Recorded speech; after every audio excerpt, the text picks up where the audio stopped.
Sorotan selanjutnya, masyarakat di Kepulauan Bangka Belitung sejak 2 hari lalu mengeluhkan sulit mendapatkan BBM subsidi jenis Pertalite di sejumlah SPBU. Warga harus mengantre berjam-jam untuk mendapatkan Pertalite.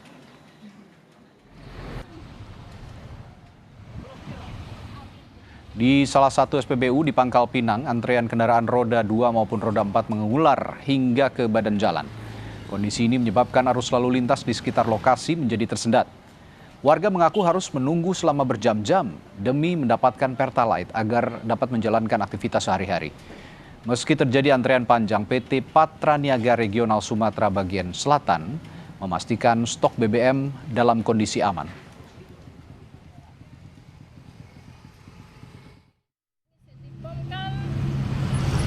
Bisa full gitu kan, bisa lama makanya soalnya eceran juga susah ya.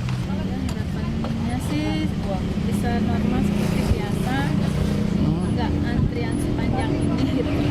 Stok BBM di terminal kita itu sebenarnya sampai 7 hari ke depan itu aman, jadi tidak ada masalah dalam penyaluran.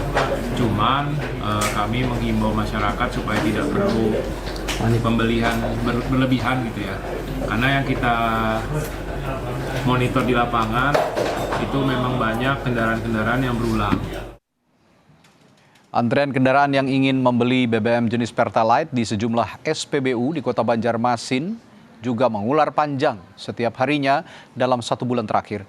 Kondisi ini terjadi setelah harga Pertamax melambung tinggi hingga memaksa pengguna kendaraan memilih Pertalite untuk menunjang aktivitas sehari-hari. Panjang lah. Jadi ini antrian panjang imbas dari kenaikan harga Pertamax, sehingga orang yang memakai Pertamax itu bagian besar beralih ke Pertalite. Terus gimana nih solusinya mungkin dari dia nih?